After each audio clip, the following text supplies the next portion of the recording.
Legion.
Smrtnici vratio sam se.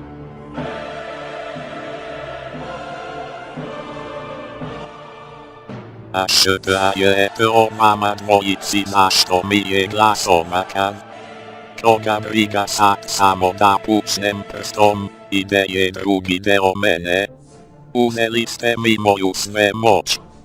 Gde je?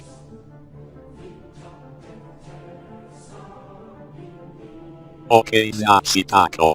Bilo kako bilo, zovem se Ilija, i to je sve što treba da znate o meni, 3 tačke. Ček, kad sad bolje razmislim, i to je previše. Žao mi je, al ću morati da vas eliminišem. Vuk di fuk, zašto nemam moći?